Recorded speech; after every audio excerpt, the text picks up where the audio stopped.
And hello, fellow campers. So, welcome to the adventures to the great outdoors, the ultimate podcast for all your nature enthusiasts and cinema lovers out there. So, we're going to get together. We'll be your matter of fact. I have Beth here. We're going to be your guides on this thriller cinematic journey through this wilderness, and we're going to be reviewing the Great Outdoors with John Candy and Dan Aykroyd. It's a privilege to have Beth here from the Made for a Movie TV podcast. So let's go on ahead. Let's go on this adventure.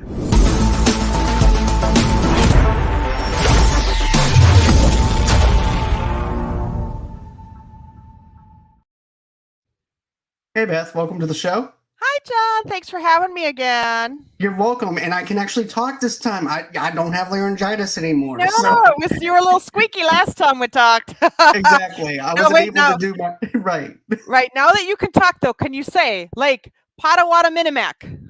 I'm good. I'm from Wisconsin, so I know how to say it. But yeah, guys, it's been a little bit since I've done a podcast episode with Beth, and it's great to have her here. It's always have good company on this adventure through the paths of the wilderness of the great outdoors. And so, without further ado, we're going to dive right on into this movie. And like I said, it stars Dan Aykroyd, John Candy. This movie had a budget of $24 million, and it made $43.4 million at the box office. What do you think about that? I think that's. Tell me again what the budget was 24 and they made how much? $43.4 million. Yeah, I mean that's pretty good. I mean for back in the day, especially for like a comedy, although I would expect it to do well anyway because it's John Candy and Dan Aykroyd who at this time were huge. And I don't think they've done a movie both starring together before or since. So it was kind of a big cinematic deal. Most definitely. And this is also another John Hughes movie. So right. You never know what to expect with the John Hughes movie, especially when you look at John Candy and Dan Aykroyd. Right. And it could actually fall apart because you're not sure if the chemistry will match up. But man, they do a fantastic job in this movie. They did have a lot of chemistry, and I think this might be the only film that Dan Aykroyd did with John Hughes as well, now that I think about it. But I think the chemistry between them was amazing, but I think that also speaks to how good of not just comedians they are or were, but actors. How much skill they had. They both knew how to handle, and they really kind of let each other work against each other instead of fighting to be the lead. If you know what I mean, like when they were on the screen together, their chemistry was amazing, and it didn't seem like one was trying to be the star over another. Exactly. That's how I felt, though, too, when watching this. The chemistry just balances back and forth between the two of them. They were able to bounce off each other, and it just works. Like, we actually feel that brotherly relationship between the two of them. Right. So that's something I really liked about it.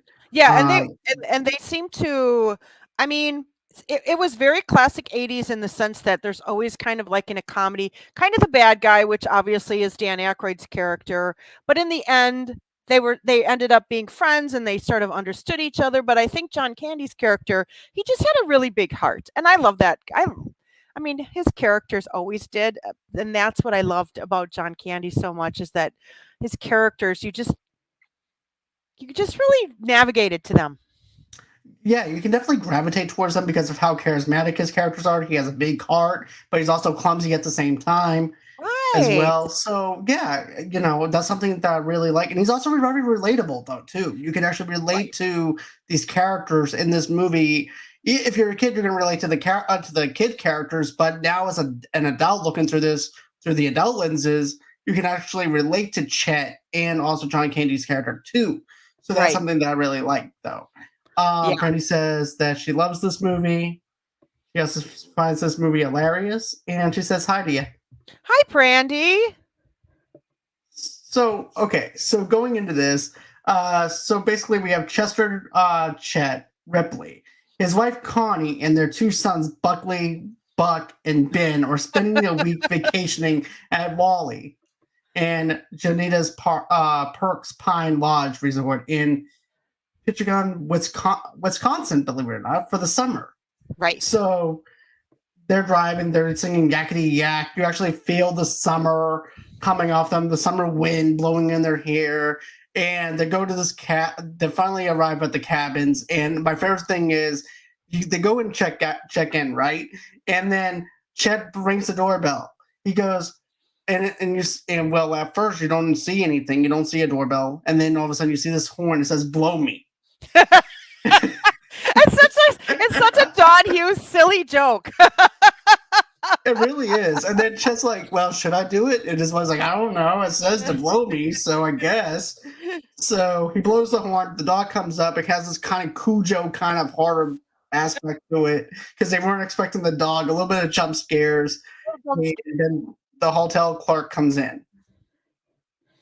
So what did you think of the opening scenes, though? Oh, I loved it. I love that, like, just the singing when they're coming in, because it's kind of like, like everybody's excited when they go on vacation, and and I have to tell you, John, that one of the things I loved, even though this movie was not filmed in Wisconsin or anywhere near Wisconsin, it really had a Wisconsin feel to it. So they were really careful about how they filmed it, and I think probably when, so that the outdoor scenes really did give sort of a Northwoods vibe. So in Wisconsin, we have Southeast Wisconsin where you have Madison, Milwaukee. So those are kind of suburbs, really a lot of towns and people and all the stuff. But then we have what's called the Northwoods, which is where they were. And that's where all the lakes are and cabins, and people in Wisconsin go to the Northwoods for a vacation, and it's a lot of fun. And so for me, just the nostalgia of that alone was like, and and that's what the cabins are like, and that's what the lodges are like. They're just kind of communal, and some of them are run down, and you still have a great time. Most definitely. And you know what? I can actually relate to this because my Uncle Paul used to take us to this cabins up in Maine. It was called Carlos's Cabins, but the next town was like 3 hours away. And Yeah. there was no TV, like maybe a little small black and white TV, but it was there just to get away from everything. And I really enjoyed it. It was a lot of fun. So this movie actually is very relatable to me in that kind of aspect to bring me to nostalgia, the same nostalgia that had for you when looking at this. And yeah, the cinematography is really good. It really stands out. I was just wondering too, like, it doesn't actually look like Wisconsin, and I'm glad that you actually answered that for me Yeah, because I was it did. wondering about that. It did have a real Wisconsin feel, especially like when they went to that cabin. They're like, "Oh, this isn't quite what I remember," but I mean, not. It's just funny because there's a lot of rundown cabins that you can rent, and they're still fun, even if they're a little rundown. And my mother-in-law has a cabin up in the UP that we spend a lot of time at in the summer, and it's older and it needs a lot of work, but we have the best time up there, and that's kind of, I think, that what people can relate to. And I think Maine is actually quite similar to Wisconsin in many ways, so probably your experience is very similar to what the Northwoods is like. But I do have to say, I don't want to jump too far ahead, but there was a little thing in there that when they went to the lodge for the birthday party, he was like, he's the oldest living man in Canada. And I have to say, the closest drive to Canada from Wisconsin is about 10 hours. Right? Like, up north of us is the UP, west of us is mostly Minnesota. To the east of us is Lake Michigan, and then above the UP is Lake Superior. So we're not anywhere near Canada. That's what I was wondering about because I'm like, wait, wouldn't that mean that they were close to Maine? Because Maine would make more sense than putting Right. it into, putting it into that perspective of being in Wisconsin. Right. Unless, I mean, I guess they could have put it in Minnesota, and that also would have been a border to Canada, but we're not. And the funny thing is, John Hughes would have known that. He grew up in Chicago. He had to have known the geography. So I don't know if that was just an accidental thing, or if he did it on purpose just to see if anyone would notice. I don't know. Right. But still, it's still a fun movie no matter what. Yeah. Oh, yeah. I So, loved it. I didn't care. I just thought it was me funny. either. I was just like, I actually looked it up after that because I'm like, I really don't think it's got to be at least 8 hours, and I was right. But yeah, they get to matter of fact, they go over to the loon's nest from its owner Wally, he all goes as planned until Connie's sister Kate, her investment broker husband, Roman Craig, and their twin daughters, Mara and Cara, arrive uninvited. And I like this whole entire conversation between the two of them. Are you sure it's okay? Look, how many times did we invite them? And they never came or anything. So it's perfectly fine. Just, yeah, but we're not invited this time. This is totally different. Because it'll be fine. Chet will be perfectly fine with this. He'll be thrilled to see us. Then the next scene, you will see basically Chet trying to make love to his wife. He's like, hey, Connie, guess what I found? And it's like a little fish that's smelling. And then, of course, they said, hey, guess what I found too? What? I found a toilet seat. And, well, actually, the kids found that. That's what he said. He goes, well, so then he goes, well, guess what? And then he winds up throwing out the fish, and he goes, well, let's see what do you have right here? Next thing you know, he tries to unhook her bra, tries to make love to her, and then at that time, that's when Roman comes and video records them with the camcorder, and goes, turn it off, Roman, turn it off. He goes, no, this is good stuff right here. And then, of course, at this point, the wife covers up the twin daughters. That looks like that they're from The Shining. Shining. So yeah, I definitely like that. Yeah, that was funny. I mean, he did definitely made a big entrance. Yeah, it was funny. And then he was kind of like, oh, here we are. And it's not really that nice of a cabin. But, oh, I also read that it's Annette Bening's first movie role. Oh, really? Yeah, which I that. didn't know. I thought she was a big star at that point because I don't remember her not being a big star. She probably had done television and stuff, but I read somewhere that it was her first actual film role. Okay, I never knew that. That's actually something. No, I didn't either. But the openings, that part when you see them coming in there and everything, that was just an awkward situation altogether. Yeah, it was kind of a funny way to bring him in, I think. Especially because they're kind of like on their, I don't know, I don't want to say honeymoon. I mean, like a second honeymoon because they have their kids with them. But, obviously they're trying to relive a time that they enjoyed being up there, which was on their honeymoon. Right. And, John Candy's just trying to get the nostalgia feeling of being over there and having the kids there and trying to capture the same memories that he had. Right. Going up to the cabin with his father and stuff like that. Or vice versa with his wife, and basically Roman comes in there and crashes the whole entire party. And then the girls from The Shining, who are strange at best. They are that. I like how the brothers just like, do you have like an eerie feeling like something is wrong? And then all of a sudden you're like, do do do do do do do do, and then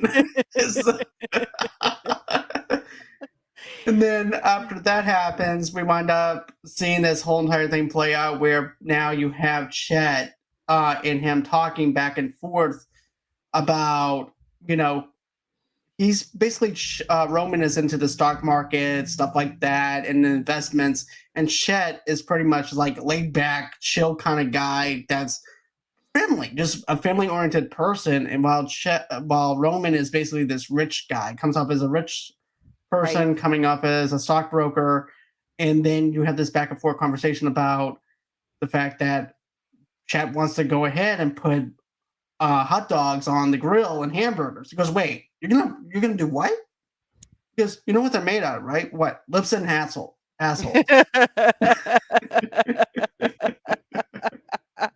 Yeah, they never you get the feeling that Chet is just a real family guy because they never even say what he does for a living, but they make a really big deal about Dan Aykroyd's character Roman, like what he that he's an investment because he's on the giant cell phone, right? He's got the huge 10-pounder. Right. And I'm telling you, even 10 years ago, there was not a lot of cell phone reception up there. So I don't know about that scene, John Hughes. I don't know either, but especially, I don't think the cell towers would even be able to even get a signal to the point where he's calling the preacher that he's talking to for this investment. I don't even think they had cell phone towers up there at No. that point, but it was funny because, cell phones were kind of a new thing, so Right. I don't know that anybody even knew how they worked at that point. I think at that time they were just experimenting just to see how far it could go. And I'd I like like to get one how, up there now and see if it works. right? Get an old one and be like, "Hey, what's up?" But I like how Kate winds up. They're in the bathroom, and well, Roman's in the bathroom, and he's over there. He has his towel on, and and all of a sudden he goes, "I think the preacher hung up on me." He goes, "You never go to his church." I went once. And then he's over there scratching his butt, and the two girls that look like they're from The Shining is just looking at him. And I like how he goes, "Why does everybody look up to Chet, but no one looks up to me and look at me the same way that his kids look up to?" And that's when you see the girls over there just laughing their butts off at the fact that their father is in this towel and scratching his butt. And scratching his butt. Those girls were so weird. They It were. was They didn't so say a single funny. word No, did the they whole even say time. their names? Did they call them anything but the twins? They just I don't called them the even twins. remember. You're right, the The whole twins are movie. here. And then you kind of got the feeling like if they put their arms behind their back, there might have been a knife there. Right, exactly. But Unlike still, I think Chet's it two, works. yeah, unlike Chet's two kids who were, social and he seemed close to, and they seemed like I mean, I think the kids didn't particularly want to be there because they wanted to hang out with their friends, typical teens, but they still went along with it. Right. Well, I can say the teenage son, basically wanted to just see the town because he's never been in that kind of environment before. Right. So it's something new. So I can understand why the teenager wouldn't want to be around his dad or anything like that because it's something new to him. Yeah. You Well, and know? he and then he met the girl. There was that little Right. teen romance, which was also I mean, you've watched enough 80s movies to know that's kind of a little bit of a trope. Like you got the family movie, but you also have like the cute teenage boy that has a little bit of a love story that you got to have to get, the teenage girls to go see the movie. It was Right. that was fairly, I mean, if we think about all the body of movies in the 80s, that was something that happened quite often. Most definitely. And Yeah. I just thought it was funny though with the barbecue thing. He's like, well, we're not gonna have no brother of mine is gonna have hot dogs and hamburgers, and they wind up cooking the lobster's tails. And Yes. then after the barbecue, that's when we wind up running into the raccoons and with the dialogue that they have. And they basically have the same conversation that Chet and them have and Roman have. He goes, "Oh, they're from Chicago. They must have good food." And the raccoon goes, "You know we're gonna eat good tonight, right?" And all of a sudden they knock over the cans, and he goes, "Oh, a whole thing of raw hot dogs over here." And he goes, "You know what they're made out of, right?" Lips and Lips assholes. and assholes. So I liked how they made the raccoons a character where they could Right. actually. I thought it And was they were great. funny. It was funny. Right. Every time they had the raccoons on, it was funny. And I don't know, did you watch to the very, very end? Because they were on at the very, very end. I Like forgot about that scene. after the credits roll, they're back on again for just, I don't know, 30 seconds or so, but it was fun. Because John Hughes was kind of famous also for adding stuff at the end. Right. And or through the credits. I think he was pretty well known for that. So I always kind of watch till the end just to see if there's a little thing I forgot, and they were back in at the end.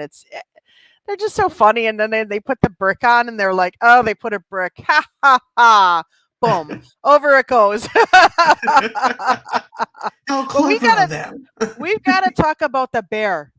Yeah, we're getting to that now. Okay. So yeah. But by the way, I just want to mention this real quick because of the fact that they do mention the girls' names, the twin daughters, Oh, as okay. Mara and Kara. Oh, that's right. Okay. I don't remember them saying it, but I would Neither. just remember they said the twins the whole time. But yeah, so Chet thought that would be a great idea to tell a ghost story while also playing Monopoly. And of course, you get the stockbroker who's trying to give advice on on where to go and all that stuff. But then Chet comes in there, turns off all the lights, and then this is where he winds up telling the ghost stories about after the family barbecue includes one man eating grizzly bear that Chet met directly when he was younger. And then Chet says that while he and Connie were honeymooning at the same lake, he was attacked by a giant grizzly bear when he fired at it with a shotgun. The buckshot shaved the hair off the top of the bear's head, and from that on, it was known as the bald head bear of Clary County. I just love this scene. This scene is so good, but I'm gonna let you break down this scene though. Oh, okay. So I loved it because they were like, let's play a game, and then they're playing Monopoly, and Roman's like, you got to do this, do this, do this, and then all of a sudden he gets to the bear story, and I love that because I don't know, it just like all of a sudden he turns the lights out, and they're like, oh, are you going to bed? And he's like, no, I have to tell you this story, and everyone when he's done is like, oh, geez. That is the dumbest story ever. Why did you tell us that? And it was good. And the way he told it was pretty interesting too. It was kind of fun. Like, But you got the feeling until you find out later that it really was just a quote unquote tall tale. right? Because he ended up saying the board started moving from underneath the cabin, and then this big, huge bear with this big fangs, and the fog on the window was just fogging up because how gigantic this bear was, and the floorboards are just moving because how big the bear was. And then all of a sudden, and he kept on making them jump like 3 or 4 times while telling the story, to the point where after a while, Connie goes, "Okay, we're going to bed." Just what? What did I do? Okay. I may have exaggerated the story a little bit. I made the fangs bigger. What did I do? Yeah, but if you came face to face with that that was a big bear. It's a big bear, so it would have big fangs. It definitely had big fangs. It was bigger than what we had anticipated though, because when someone tells a story, we don't know the actual size of the bear, so you're thinking that with the story, it's maybe a little small bear, right? We're not thinking like it's a huge bear. And then once you see it in this context, I'm like, oh, this is bigger than what we had thought. Yeah, and it was big. Like I've actually seen like a bear in the wild one time, and that was enough for me, and it wasn't even that big of a bear. The one that in the movie was like twice the size. So then after that, after Roman pulls Chet around like Potomac, that's actually how I don't know how to say like that word. Ottawa Minimac. Thank you. And let me tell you, he broke many, many laws. Many laws pulling the skier. And then when he was pulling like John Candy, he was like, John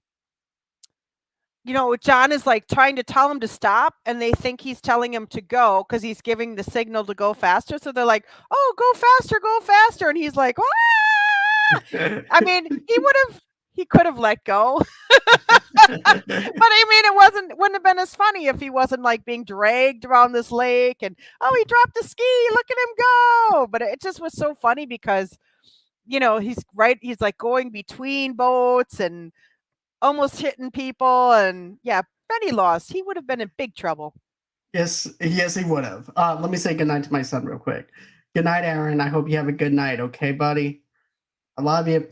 Sorry, I had to say goodnight to my stepson. He's actually watching the show right now. That's awesome. That's very sweet. It really is.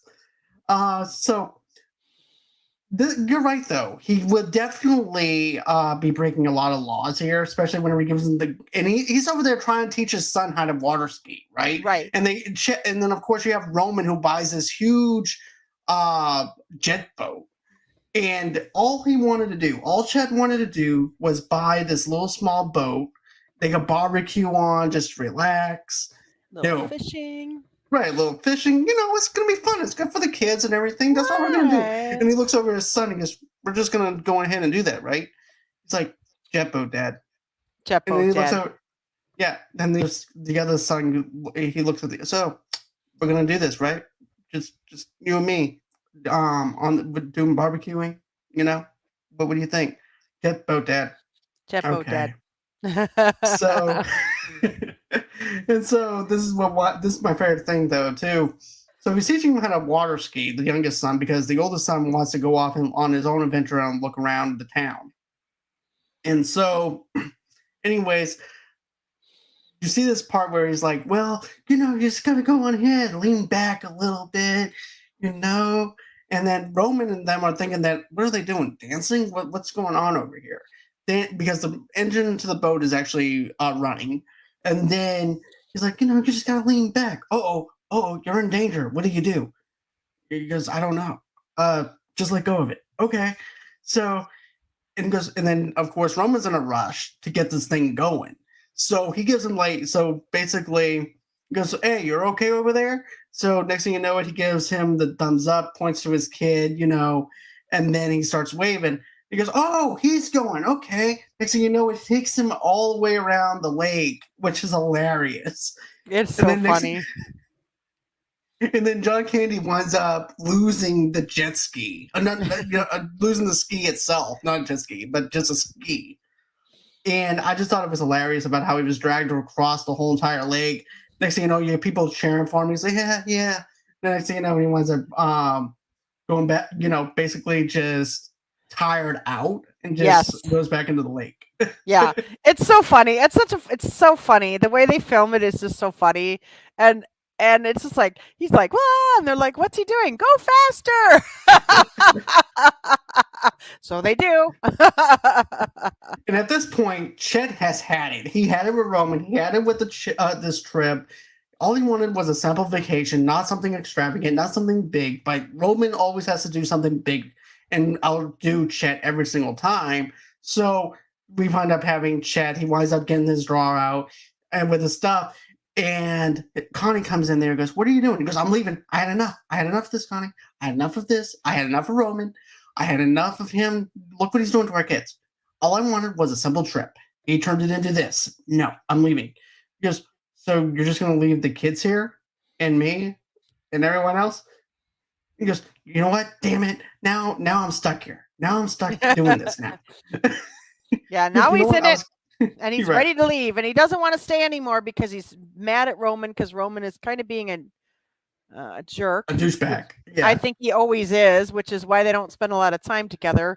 But Roman is either ignoring it or doesn't care, or I don't even know I don't think he cares because, whatever. He's just a jerk.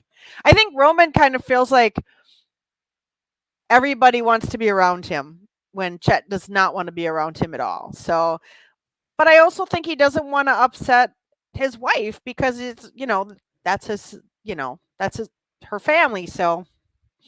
Right. So he winds up staying. And then you have this side story with Buck, who tries to romance a local girl named Cammy. And the two brothers are there. They're playing pool. And Buck is trying to teach the younger brother how to play pool.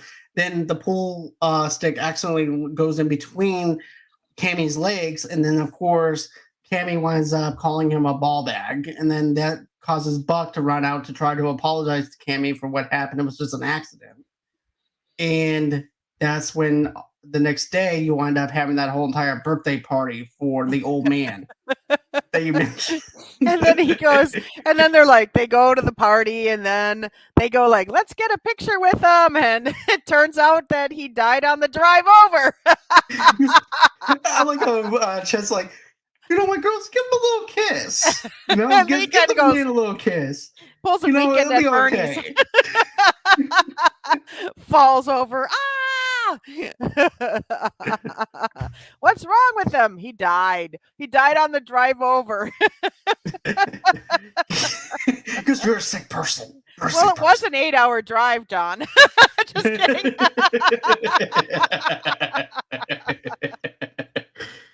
And I also like how we run into this other local who has actually been struck by lightning 66 times. He goes 9 times. Wow, six times, 69 times. Oh, 69 times. And his hair is kind of like he's super disheveled. He looks like he's been struck by lightning. But yeah, then after that winds up happening, then we actually have this other thing that happens too, where now Chet is challenged to eat a 96-ounce steak called The the old old Sit 99. 96er. Was it the old 96er? Yep, it was called the old 96er. The old 96er. And And that it's what was just, that? What was that called? Oh, Paul Bunyan's cupboard. yep, Paul Bunyan's cupboard. And I think And so. There's a place in Minocqua called Paul Bunyan's Cook Shanty, and I think they used the exterior for that because I'm pretty sure that's the actual. Now in the Midwest, we have a lot of Paul Bunyan statues. It's kind of a big deal. I don't know why, but there's at least 3 or 4 in Wisconsin, and I think that one they showed was actually from that restaurant in Wisconsin. okay, I was wondering if the Paul Bunyan, if there was some Paul Bunyan restaurants near that area and everything too. That was also another thing I was wondering about. Yeah, there's actually one in the Wisconsin Dells now, but I don't think that was open at the time. But in the area where I think that this was actually supposed to be set, it's called Paul Bunyan's Cook Shanty. I've never eaten there, but I've driven past it, and it's like I don't know, 20-foot statue, maybe bigger. It's huge. It's really big, and it's a big you know, people stop to take the picture with the Paul Bunyan statue. So Okay, yeah, we actually have a Paul Bunyan thing over in Louisiana though too, over in yeah, Franklinton in that yeah, area. you should go have your picture taken with it. Yeah, and take a picture of the 109-year-old man that might be there, and you know, The oldest dead man in Canada. right, exactly, and he just transferred over here. But but yeah, and I definitely like this because of the fact they go to this restaurant, and of course it's the Paul Bunyan thing, but also too it's this cabin steakhouse restaurant that's really cool. And they're like, well, if you go ahead and try the 96er, you and your family gets to eat for free. The whole family? The whole family. So he goes, yeah, I'll go ahead and try that. Why not? It's just steak. The next thing you know, you wind up. I like how they turned this into like basically a horror movie in a sense where it zooms in on the steak hanging down, and then you realize, oh snap, okay, he has to eat that huge thing. And then at that point, also too, Buck also has a date with, of course, the girl that he's wooing as well, Oh, that's right. and Yeah. with So he's Cammy, he's and trying to leave, but he can't. right. My thing was this though, okay, so he was already done eating. So why would he have to stay there anyways if he was already done eating? The whole family would have to eat for free, but the only person that would have to basically stay there is, in fact, Chet. So I was just wondering, like, I was just going on a deep thought with that. Was like, well, he could have left. Yeah, I mean, I guess the only thing I could think of is that maybe it wasn't close to town. Like it True. could have been out far enough where he couldn't get there because I don't think he was old enough to drive, or at least he didn't drive in the movie. So my guess would be that the restaurant is not in town, and he would have been too far to walk. Right. That makes more sense to me now that you mention it, especially with it being a small town like that But he as could well. have he could have gotten a quarter and called and Right. said, "Hey, I'm gonna be late, but okay." But yeah, then at this time, Chet winds up finishing the steak. Oh, and he's so sick looking. He is very sick looking, and then he looks up at the chef. He goes, "You have to eat the whole thing." And Because then, there was gristle. right, Roman goes, "What the hell are you talking about? There's gristle on this thing. All it is gristle and fat." He goes, "It has to be the whole thing." He goes, "Okay, well, can you go on ahead and throw some Paul Bunyan hats at us though too for free?" I'm like, for chest sickness, sure, why not? What else do you want the man to do? It was so So funny, and he's just like, Chet's just so sick. He's like, "Oh," and then they do the close up of the gristle and the fat, and it's like, "Oh no!" Everybody's kind of sick along with him. But then he leaves the restaurant, and they're wearing the hats, and so he finished it. They didn't show, thankfully, him eat that fat, but he did it. yep, he took every single bite. Then that's what, of course, when we wind up seeing the trash cans are actually inside the cabin. Poor raccoons didn't get to eat the gristle. No. But they did get they're like, wait, who puts trash cans in the house? These people are not the cleanest people that you ever seen is with one of the raccoons. Raccoons. And then also too, we also have another scene like the next night as well, where they have the bat that's inside the house in the cabin. That's such a good scene where there's a bat in the cabin, and then they have to go in and get the bat out of the cabin. So everybody, like, when they find the bat, they run out of the cabin, like everybody, and then they send Chet and Roman back in to get the bat. And that's just hijinks. It's funny. It is. It definitely is. But also too, Buck also winds up standing Cammy up, and of course that's where the problem happens. Yeah. And he tries calling her. She's not taking any of his calls over at that little country Sonic place that she works at. Then we actually have another scene where Connie and Kate bond at a local bar when the conversation drifts to Kate's feelings of loneliness with Roman despite their wealth. And this is also where she talks about the spin cycle.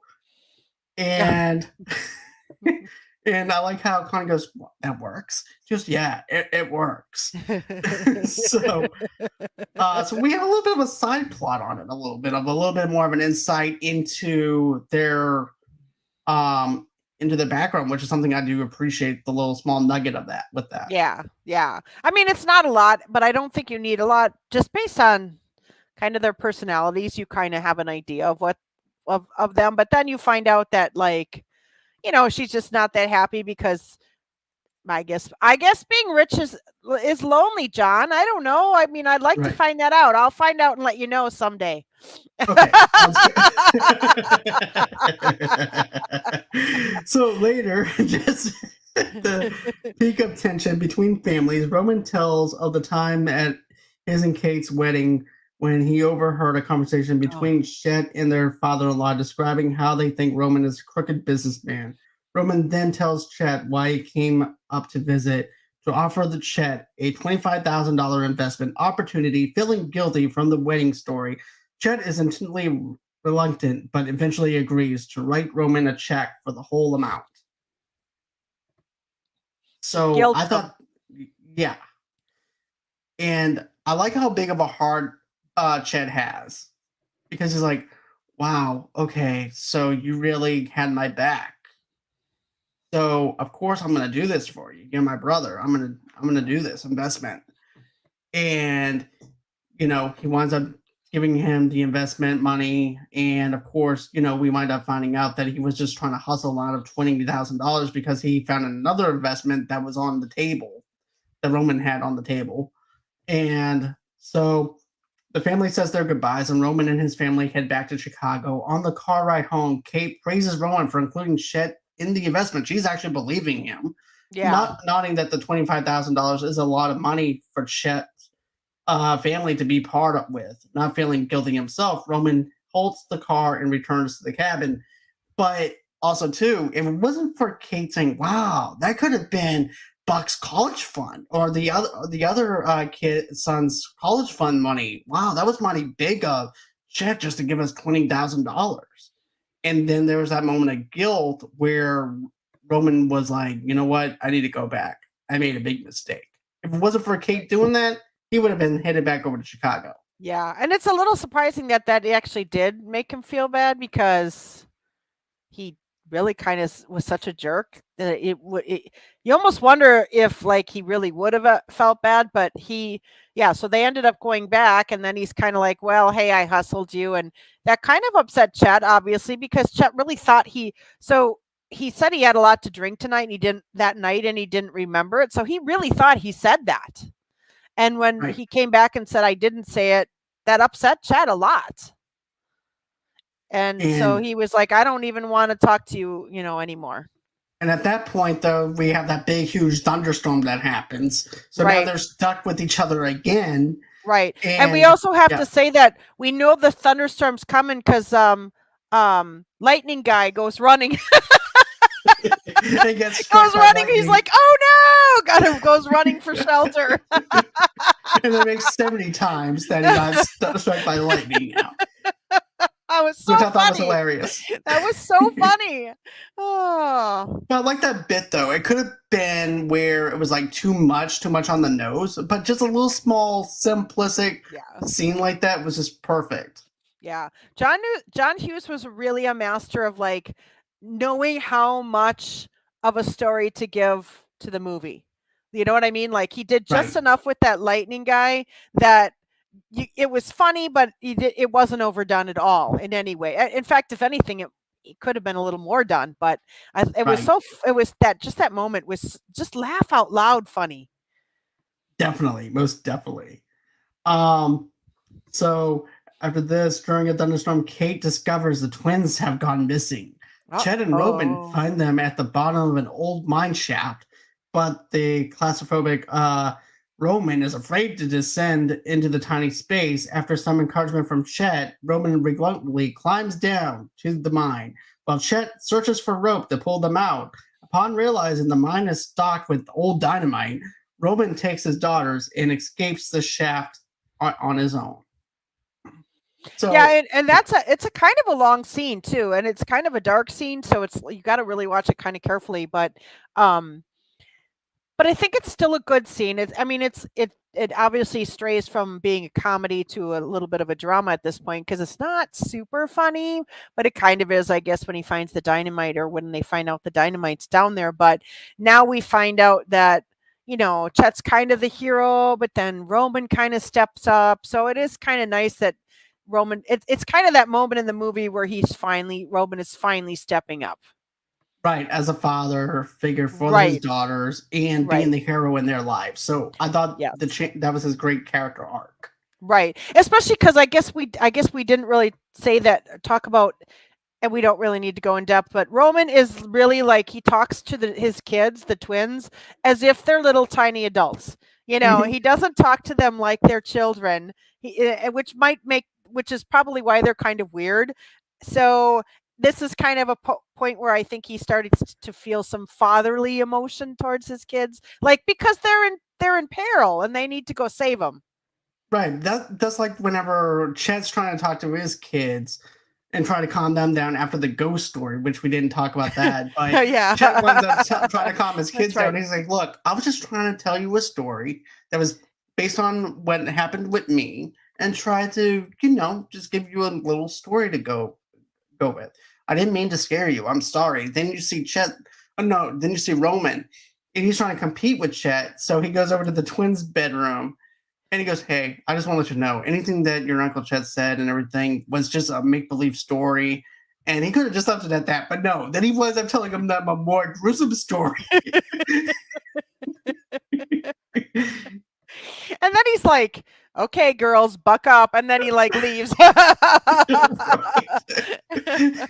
And the girls are just laying there like, "Oh my god!" I know, they're Especially like because terrified. right, even the other scene that I want to mention though too is where, come on, all kids love bugs, and he's over there slapping the flies and everything. And goes, especially light bugs, because their butts light up, and all of a sudden the girls look at each other and scream. Ah, I forgot about that scene. I don't know Right, how I forgot about that, but that was funny. Yeah. Then they but just scream. yeah. But yeah, this is actually a moment of truth for him. You have John Candy coming down there with the rope. You have Chet coming down there with the rope, trying to pull them out while Roman's over there getting out of the cave.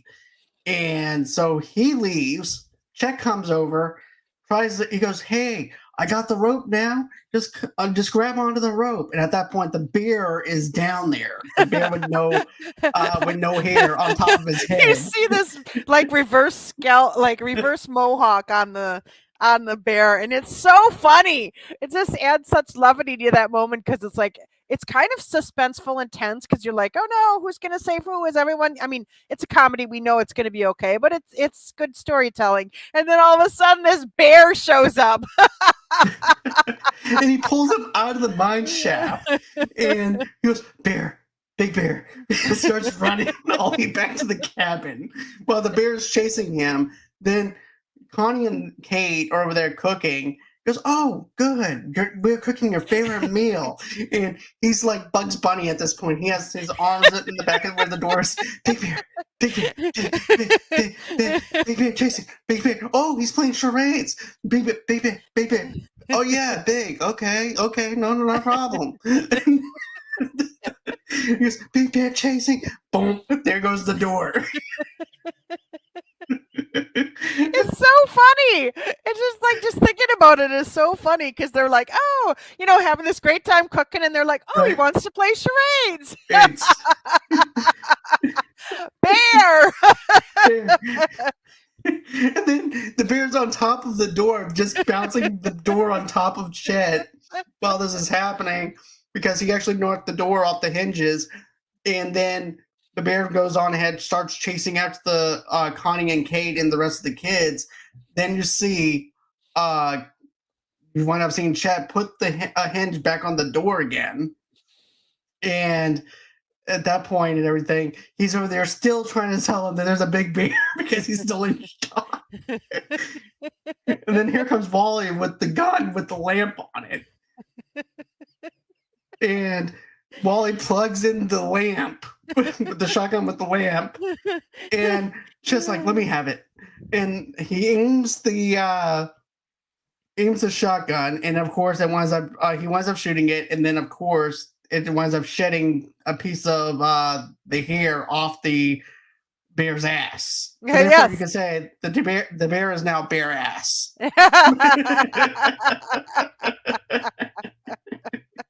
That was Thanks for so bearing with funny. me. But Oh, yeah, God, so funny. it really is.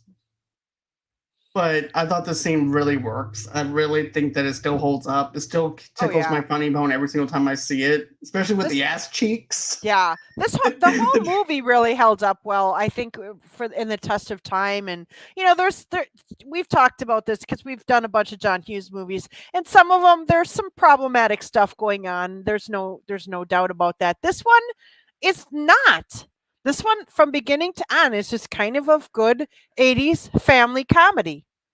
It really is. And I really love how they give us relatable characters like Chet and also Roman, while also, too, even if you're a kid, it's very relatable to a kid that's experiencing summer vacation, being with their parents while they want to go off and do their own thing and stuff like that, too. And also have maybe a little summer romance as well. So it's definitely relatable. Yeah, I just liked it. I loved watching it again. It's kind of like watching a Michael J. Fox movie where you're like, oh, I just really enjoyed that. And Right? also, by the way, he just had his 61st birthday last week, Michael J. Fox. Oh, wow. Happy late Yeah. birthday, Michael J. Fox. I know. I love Michael J. Fox. We're do on too. the podcast where I did not know this, John, but Family Ties made a movie. It was called Family Ties Vacation. I never knew that. Yeah, so actually Casey and I are reviewing it tomorrow. We're actually recording tomorrow, so I just got done watching it. I don't know, for the third or fourth time, and I just love Michael J. Fox. I'm gonna have to listen to that episode when we guys have it because I'll let you know when it comes out. Oh yeah, you follow us, so you'll know when it comes out. Yeah. It'll be out in July. I'm not sure which date, but it's I don't know I can't remember how many movies we've done. 3, I think, Michael J. Fox movies. We still have a few to go through, but we've done our favorites. Doc Hollywood. Yep. Secret of My Success. That's right. Doc Hollywood. And we did Teen Wolf. Yeah, we did Teen Wolf together. So that's 4. Yep. And before my good friend Ben passed away, we did all the Back to the Future movies. Oh, nice. Yeah. So that was actually one of the first ones that I've ever done whenever I came back to the YouTube channel. So it was just great to actually have Ben here whenever he was alive. Oh, yeah. He was, we call it Movie Trivia Ben because he knew everything about Back to the Future. That's awesome. Yeah, Mike has a cousin, Danny, who loves the Back to the Future trilogy, and he knows everything about the movies too. I just saw the first 2 again not that long ago, but I haven't seen 3 in a while, so I gotta check that out. Holds up. Yeah, I mean, I thought they were all pretty good. I mean, as trilogies go, sometimes things wane, but I thought as a trilogy, they're all probably one of my favorite trilogies. Same here as well. But let's segue back into the final part to this. Right. in this movie. So the next morning, the families part on in acceptable terms. Cammy accepts Buck's apologies, and they end their brief romance. To Chet's dismay, Connie reveals that she invited the Craigs to stay with them until they can recover. The Rivleys return to Chicago as Chet plans to beat Roman to their house. And I like how he goes, beat you to your house? He goes, beat me to my house. Yeah. He goes, beat me to my house. And he looks over at Tony, what does he mean? He goes, oh, I told them that they can stay at the house until they get back on their feet. And she goes, if you hurry now, we can get the good spot in the garage. So, so they all get in the car, they drive, and then of course that's the end of the movie. But during the credits, a deleted scene from shows Chet, Connie, Roman, Kate, and Wally in a bar dancing to "Land of a Thousand Dances," and then there's a post-credit scene that you mentioned. Yeah, I love the postcard scene. I think that it almost sets it up for a sequel, and I wonder if there was one in the works. I have to look that up. Oh, I actually have that information. Oh, do tell. Okay, so basically there are plans. As a matter of fact, I remember when they were going to try and reboot it with Kevin Hart. Okay. And so I don't know if that's still happening because it's been a long time since that happened. We're talking about 2017 when they announced that. Oh yeah. So it was going to be Michael DeLuca and Kevin Hart was going to be in that movie. But in 2021, the Hollywood Reporter also reported the fact that Aykroyd said that he wanted to do a sequel to the film. Oh. But my thing is this. I think it's perfect as a one-off right now Yeah. because of the fact that John Candy is not around. Yeah. And so basically Aykroyd is looking for like a John Candy kind of character. Yeah, I think if they were going to do it, they should have done it already. I think without John Candy, I mean, I guess if they completely rebooted it, like with Kevin Hart, that would be great. But if Dan Aykroyd were Dan Aykroyd were to come back, I don't think that would work because without John Candy, that wouldn't. I just don't think. And I mean, let's face it, he's aged, so it would be a really different movie years. anyway. Yeah, I mean that's a long time, so I'm not sure how well that would work if they tried to do it. But a reboot would be fine. Like I said with Kevin Hart, that would actually be funny. I wonder if COVID killed that. I think it would be okay, but get this though. You want to know what the name of the movie was going to be for Dan Aykroyd's project? What? The Great Outlaws. That was going to be what it was going to be called. No. It doesn't sound right. It just no. I would actually like this title, The Great Outdoors Return to the Cabin or something like that, and have the kids now as adults and have Roman there reflecting back on the time with him and Chet and telling the grandkids stories while also to the fathers, both brothers telling the story of Chet.